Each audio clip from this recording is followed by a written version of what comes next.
Hello, on se retrouve dans une nouvelle vidéo. Ça fait longtemps que je vous ai pas filmé de vidéo sur YouTube. Je suis contente de vous retrouver. Je voulais vous faire une petite vidéo un peu update de différentes choses qui se sont passées ces derniers temps. Donc voilà, vous allez voir dans cette vidéo qu'on a fait quelques petites choses dans le jardin. Je vous ai filmé aussi une petite séance de yoga. Je me suis dit que ça pourrait être sympa d'en parler. Et puis là, avant de vous montrer tout ça, j'avais envie de vous faire un petit update de où est-ce que j'en suis. C'est vrai que ces derniers mois, j'ai beaucoup parlé de la maison. Forcément, quand on achète une grande maison comme ça avec des travaux, bah, on a envie de montrer l'avancement, etc. Mais j'ai moins parlé de tout ce qui gravite autour de tout ça. Du coup, j'avais envie de vous en parler un petit peu. Donc on est toujours dans les Vosges, toujours dans notre maison. On est vraiment très content d'être ici. On profite vraiment de l'espace qu'on a, de la verdure, etc. C'est vraiment hyper agréable. On a passé un été où il y a eu des moments où il a fait très chaud, il y a eu des moments où il a beaucoup plu, mais on a toujours été très bien dans la maison. En plus, il fait vraiment frais ici.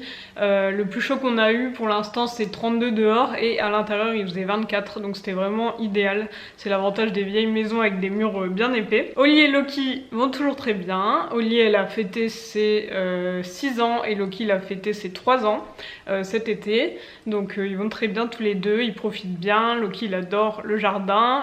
Oli adore se balader aussi dans le jardin. Il passe des heures à essayer de chasser des insectes, c'est assez drôle. Et puis côté pro, ces derniers mois, j'ai suivi une formation au slowpreneuriat. Donc le slowpreneuriat, c'est l'entrepreneuriat slow. C'est un peu comme le terme slow life, mais pour l'entrepreneuriat. Donc c'est le fait de gérer son entreprise, mais en prenant compte ses besoins, ses envies, comment on fonctionne, en essayant de ne pas en faire trop et de travailler moins, mais du coup de travailler mieux, en essayant en fait d'être plus efficace pour en moins de temps faire la même chose en fait, et permettre du coup de faire des semaines plus light, parce que moi c'est vraiment mon souhait. J'ai pas du tout envie de travailler 35, 40, 50 heures par semaine. Moi mon rythme idéal c'est 25 heures par semaine, donc ça peut paraître peu, surtout si vous êtes salarié, mais en 25 heures finalement, quand on est à son compte, on peut faire énormément de choses. On peut vraiment faire tout ce qu'il y a à faire pour générer assez de chiffre d'affaires pour en vivre. Donc je sais que c'est possible et c'est vraiment mon but. Donc j'ai suivi cette formation qui était un mix entre la formation en ligne et des coachings, parce qu'il y avait 4 coachings individuels. C'était très cool et du coup là mon entreprise c'est assez calme en ce moment. Ces derniers mois j'ai pas eu énormément de clients parce que l'été en général c'est toujours très calme dans ce monde là. Et puis cette année j'ai l'impression que c'est encore pire avec les circonstances actuelles, les prix qui augmentent de partout. Les gens ont donc moins de budget et du coup ils vont moins faire appel à quelqu'un pour leur site comme moi je fais, ou pour des espaces Notion pour s'organiser comme je crée aussi. Et du coup ça s'est vraiment ressenti sur mon chiffre d'affaires, donc ça a été un peu les montagnes russes dans mon cerveau, un peu la remise en question constante. Mais là j'espère vraiment que ça va reprendre avec la rentrée. Du coup si vous saviez pas ce que je fais, du coup je fais des sites internet, donc des sites WordPress, et je fais, j'ai un template Notion, en fait un espace Notion pour organiser toute votre activité. Du coup je vous mets les infos en barre de description si ça vous intéresse pour le template Notion et pour mon compte Instagram qui est un compte plutôt pro. Donc voilà pour ce petit update et je vous laisse avec la suite de la vidéo et j'espère que ça va vous plaire. Aujourd'hui on est le 15 août et du coup Valentin et moi on travaille pas cet après-midi. Du coup on va en profiter pour s'occuper un peu du jardin. On a pas mal de choses à faire parce qu'il pleut pas mal depuis un mois et demi. En fait il a plu tout le mois de juillet et pas mal aussi début août. Et du coup il y a beaucoup de choses qui ont poussé un peu dans tous les sens. Donc on va s'occuper de cleaner un peu tout ça en espérant qu'il fasse beau là pour les semaines à venir et qu'on puisse profiter du jardin. Alors déjà ce qu'on voudrait faire c'est s'occuper un peu du potager parce que y a des choses qui ont bien poussé. Et puis en fait après avec toute la pluie qu'il y a eu, il y a des choses qui n'ont pas trop aimé. Si avant il y avait plein de salades mais on les a toutes mangées, en fait il en reste plus qu'une ici qui est un peu envahie par le persil et une là, et sinon on a mangé toutes les autres, donc ça c'est super cool. D'ailleurs c'est marrant parce que quand on les coupe après des fois ça repousse un peu. Ici donc c'est tous les pieds de tomates. Le souci des tomates c'est qu'il y en a beaucoup qui sont un peu noirs, il y en a qui sont tombés, qui ont moisi, et puis il y a beaucoup de branches de tomates qui en fait ont poussé dans l'herbe et qui ressortent par là. Donc on a acheté de la ficelle pour les refixer aux tiges qu'on avait mises. Sinon on en a pas mal qui ont poussé comme vous pouvez voir, mais le souci c'est que vu qu'il a beaucoup plu, quand elles sont arrivées, en fait elles sont gorgées d'eau, elles sont pas très bonnes, elles ont pas beaucoup de goût. Donc c'est un peu dommage. Et puis il y a des pieds comme celui-ci qui sont vraiment tout noirs et qui ont vraiment pas l'air en forme. Donc je pense qu'on va vraiment cleaner tout ça, couper pas mal de choses, comme là par exemple il y a beaucoup de feuilles qui sont mortes. Ensuite si on continue de ce côté là, donc là on a de la blette qu'il faut qu'on coupe pour la manger, ici aussi. Je pense qu'on va faire un gratin de blettes. Là on sait pas trop ce que c'est, ça a l'air d'être un type de chou et ça a l'air de bien pousser. Ici on a de jolis poivrons qui arrivent, et puis ici c'est des concombres. Donc là on a des gros concombres. Et si on revient de l'autre côté, ici on a un pied d'aubergine qui nous a donné une très bonne aubergine, mais là pareil, il a les feuilles qui noircissent un peu. Ça c'est le pied de courgette qui nous en a donné énormément, et là pour l'instant il donne rien depuis quelques semaines, mais je pense qu'il va bientôt reprendre avec le retour du soleil. Et là deuxième pied de courgette qui est en train de nous faire une courgette ici. Deuxième pied de poivron juste là, avec un poivron qui arrive. Et de ce côté-là, c'est là que c'est un peu le carnage, parce qu'on a ça qui sont des espèces de mauvaises herbes qui ont poussé et qu'on va retirer. On a ici à la base un pied de courge musquée qui est allé jusque là-bas, qui est en train d'aller ici et qui est allé aussi jusque là-bas. Et on a des courges musquées qui arrivent, donc ça c'est cool, mais il y en avait déjà une grosse qui a poussé, qui a pris l'eau et qui a moisi, donc il faut qu'on mette quelque chose en dessous pour que ça moisisse pas. Là c'est les pieds de melon qui ont l'air de vraiment faire la tête. On a eu 2 melons, mais pour l'instant ils sont pas encore mûrs, donc on les a pas encore goûtés, mais en tout cas les pieds de melon ont pas l'air très en forme. Et là-bas, le pied de patate douce violette a l'air de bien se porter, et en plus il nous fait des petites fleurs. Donc voilà pour le petit update du potager. Donc il y a pas mal de choses à faire pour que ce soit un peu plus propre. Donc on va s'occuper de ça. Alors on a commencé avec les pieds de tomates. Donc pour vous faire un petit comparatif, ça c'est le pied de tomate avant qu'on s'en occupe. Et là c'est 2 pieds qu'on a fait. Donc on a coupé les branches en bas qui étaient trop près du sol. On a rattaché les branches qui traînaient par terre. On les a rattachées au piquet. On essaie de tailler un peu parce qu'on a vu qu'apparemment c'était bien aussi de tailler un peu les branches par exemple comme ça, où il y a juste des feuilles et qui partent comme ça. Et on y voit quand même déjà beaucoup plus clair entre ces pieds là et les pieds qu'il y a là où on n'y voit rien. Moi de mon côté je me suis occupée de ce potager là, donc j'ai coupé ici les feuilles qui étaient le plus abîmées, donc c'est pour ça que au lieu d'avoir des feuilles partout on voit pas mal la terre. J'ai enlevé les mauvaises herbes et du coup il en reste plus qu'une qui est très grande. Je sais pas ce que c'est comme mauvaise herbe, mais je vais vous montrer que ça a des racines énormes. Voilà. Donc ça fait des gros trous. Et ça c'est pareil, il aurait fallu qu'on les enlève au fur et à mesure. Si on regarde comme ça, il n'y a plus aucune branche qui va vers le haut, donc c'est bon. Bon, nous revoilà, il est 18 h, donc on a passé 3 heures. On a vraiment tout cleané, ça prend un temps fou. Je vous montre le résultat. Voilà ce que ça donne de loin, donc déjà je pense qu'on voit une belle différence, notamment sur ce potager là. Valentin a été motivé et il a vraiment coupé toutes les feuilles. Je sais pas s'il y avait besoin de couper autant, mais on verra. De toute façon là les tomates qu'on avait, elles avaient aucun goût, donc tant pis si ça fonctionne pas, mais si ça fonctionne au moins je pense qu'elles auront meilleur goût. Ici du coup là j'ai coupé toutes les feuilles mortes, j'ai coupé les feuilles de courgettes qui étaient jaunes. Donc on est pas mal.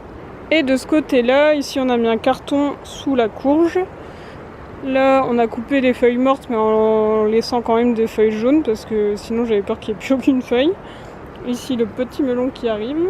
Donc voilà ce que ça donne de ce côté là, je suis assez contente. C'est beaucoup plus clean, ça donne plus envie d'aller voir ce qui se passe parce que là ça faisait vraiment un mois que c'était un carnage et que j'avais pas trop envie d'aller voir parce que je me disais oh il y a ça à faire, il y a ça à faire. Là au moins on a tout cleané, c'est cool. Et j'en profite pour vous montrer qu'on a plein de mûres et de raisins. Tout ça c'est des ronces. Et du coup on a plein de mûres. Là Valentin il a cueilli un bol entier hier, donc pour l'instant il reste surtout des rouges. Mais il y en a vraiment partout. De ce côté là il y en a plein. Et on a aussi pas mal de raisins qui arrivent. Et c'est vraiment du raisin. Parce qu'on a de la vigne vierge, donc il n'y a pas de fruits, mais on a aussi de la vraie vigne. Et du coup on a plein de raisins qui arrivent. Donc j'espère que ce sera bon parce qu'on en a pas mal. Donc en fait ici c'est de la vigne normale. Comme vous voyez là les grandes feuilles comme ça c'est de la vigne. Et en fait tout ce qu'il y a là, ça c'est de la vigne vierge, donc ça donne rien et c'est hyper envahissant. Et c'est aussi tout ce qu'on a là le long de la clôture, tout là, Donc j'avoue que là de ce côté là c'est sympa parce que ça permet de cacher en fait le grillage, parce qu'en fait juste derrière là il y a un chemin où des fois il y a des gens qui passent et à ce niveau là on peut voir leur tête du coup parce qu'il est plus bas, donc on voit juste leur tête qui dépasse, mais au moins les feuilles ça permet de cacher et d'avoir vraiment aucun vis-à-vis, donc c'est cool. Et en plus en automne ça devient rouge, comme ici par exemple on a une petite feuille rouge, bah apparemment en automne ça va devenir tout rouge, donc ça va être trop beau. Voilà pour cette session potager du 15 août. Aujourd'hui on est le 16 août, donc le lendemain de ce que vous venez de voir. Au niveau du jardin on a vraiment pas mal avancé ces derniers mois, donc c'est cool. Là on a tondu la pelouse il y a une semaine. En plus depuis qu'on a planté le cerisier au fond, on a un jardin du coup plus grand puisqu'on a débroussaillé le fond, donc ça c'est cool. La terrasse on l'avait nettoyée au Karcher, donc on a un petit coin sympa. Ensuite ici du coup ça, cette zone là on s'en occupe pas, je la trouve assez sympa comme ça, un peu à la sauvage. Et ici j'avais tout désherbé le long du mur.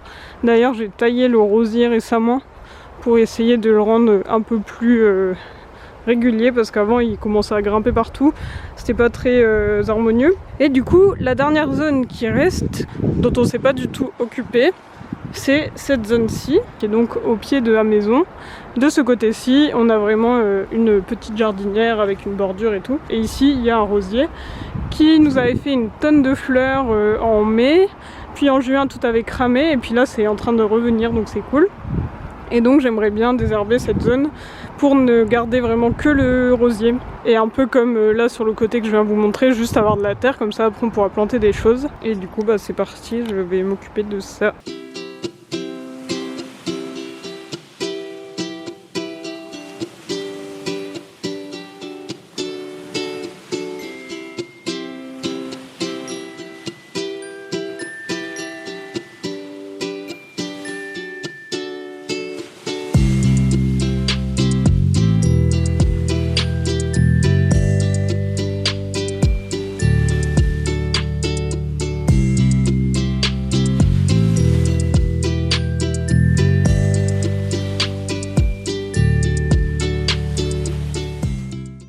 La zone en question qui est pas mal envahie par les mauvaises herbes.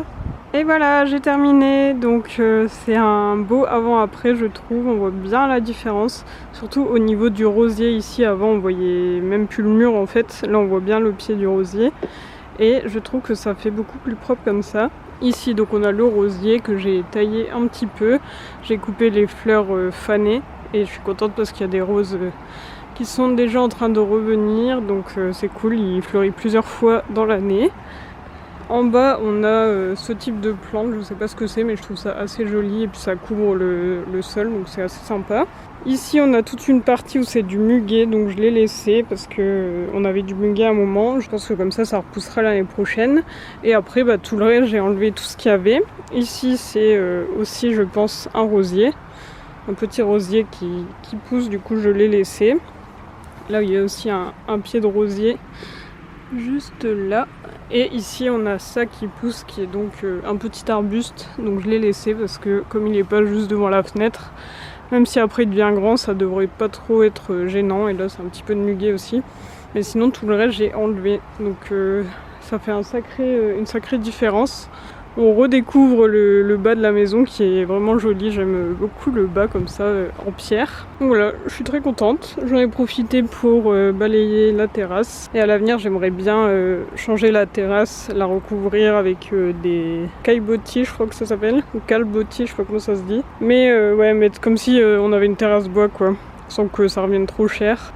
J'en ai vu à Ikea, mais ici Ikea c'est 1h30, donc bon, je vais pas aller à Ikea juste pour ça. Il y a Oli qui va dans le barbecue. Très logique. Ce barbecue il est très moche, mais pour l'instant il reste là et je me dis que ça peut servir. On va peut-être le repeindre, ça rendrait peut-être déjà mieux si on le repeignait vraiment en entier. Donc voilà pour l'action du jour qui fait un sacré changement. Je suis assez contente, ça faisait plusieurs semaines que j'avais envie de le faire mais j'avais pas trop l'énergie. Et on va acheter après des copeaux de bois pour mettre ici pour pas que toutes les mauvaises herbes repoussent. Et pareil sur le parterre qui est sur le côté, là on va mettre aussi des copeaux. Je vous laisse avec un petit plan sur les roses.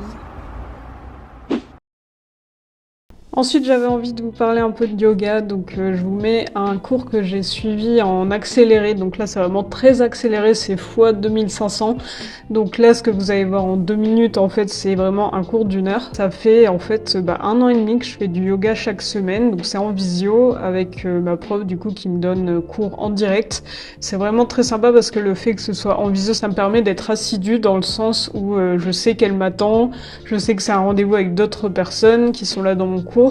Et je sais que si je rate le cours, je pourrais le rattraper en replay, mais ça sera pas pareil parce que je pourrais pas avoir les corrections de la prof en direct. Et donc c'est pour ça que j'arrive vraiment à faire ça chaque semaine depuis 1 an et demi grâce au fait que ce soit en visio. Et j'aime vraiment beaucoup ce sport, même si c'est plus qu'un sport, c'est aussi comme on dit un art de vivre. Là, je vous ai mis une petite séquence en temps réel. Donc cette posture, c'est la posture du corbeau, Bakasana. Et je suis assez fière de moi parce que quand même, c'est assez difficile comme posture. Mais du coup, voilà, vous avez eu un petit aperçu de mon cours de yoga de ce jour-là. Et franchement, si vous ne connaissez pas, si vous n'en avez jamais fait, je vous conseille. Parce que à la fois, ça permet de se muscler, fait vraiment travailler les muscles en profondeur. Ça fait gagner surtout en souplesse. Moi, j'ai vraiment vu la différence. J'ai retrouvé une souplesse comme j'avais quand j'étais plus jeune et que je faisais de la gym. Et ça permet aussi d'avoir un meilleur équilibre. Et en plus de tout ça, ça permet de se vider la tête, de penser à rien pendant 1 heure. Et moi, ça me fait beaucoup de bien. Donc voilà, je vous mettrai le lien du Instagram de ma prof si jamais ça vous intéresse. Et voilà, j'espère que cette petite séquence vous aura plu. Et enfin, je voulais finir cette vidéo par une petite session de déco. Ce que je voulais faire, c'était me créer un bureau créatif, parce que donc j'ai mon bureau qui est à l'étage où je travaille, et je voulais avoir un bureau plus dans le salon pour faire des choses comme de l'aquarelle, de la calligraphie, du journaling, etc. Pour vraiment avoir un espace pratique, mais en même temps qui ne soit pas dans mon bureau où je travaille. Donc ce que j'ai fait, c'est que j'ai acheté cette planche de pain brute. La première étape, c'était donc de poncer et de vernir cette planche pour la protéger. Maintenant que la planche est bien vernie et que ça a séché, j'ai bien fait 2 couches. On est en train de fixer du coup la console, qui est à la base une console Ikea avec le dessus en verre. On le fixe sous la planche pour pouvoir le mettre ici, faire un petit bureau là. Comme ça va là. Et donc là, on est en train de fixer parce que normalement, donc c'est une console avec une vitre et la vitre est posée sur ces petits trucs. Et du coup, on va utiliser ces petits trucs pour fixer la structure en métal à la planche en pain. Et voilà, on a fini de fixer la planche à la structure en métal. Donc il ne reste plus qu'à mettre ça en place. Et voilà ce que ça donne. On a installé le bureau dans le coin. J'ai mis un tableau ici pour habiller un peu. Ce sera vraiment un espace pour faire de l'aquarelle, de la calligraphie, etc. Et comme ça, je suis dans mon petit coin. En même temps, j'ai la vue sympa sur l'extérieur si je me tourne. Et puis comme ça, je suis dans le salon. Donc c'est assez sympa. Je suis assez contente. À la base, on avait pensé le mettre ici, mais j'avais peur que ça fasse trop de rectangles parce que ça c'est rectangulaire, ça aussi, ça aussi. Et j'avais peur que ça fasse trop, alors que ici, il n'y a pas de rectangle à part la table basse. Donc je trouve qu'ici c'est pas mal. Et voilà, quelques jours plus tard, j'ai aménagé un peu mieux. Donc j'ai installé ici mon pot avec tous mes pinceaux et un petit stylo pour mon journaling. Ici on a mon carnet justement à journaling, une petite palette d'aquarelle. Je trouve que ça rend très très bien et puis je m'y sens bien. Donc voilà, cette vidéo s'arrête ici. J'espère qu'elle vous aura plu. On se retrouve très vite pour une vidéo qui sera plus en temps réel, parce que là c'est vrai que c'était une vidéo avec des petits bouts éparpillés un peu sur tout l'été. Mais je vais très vite reprendre le rythme des vidéos et je vous laisse avec un petit plan sur Oli.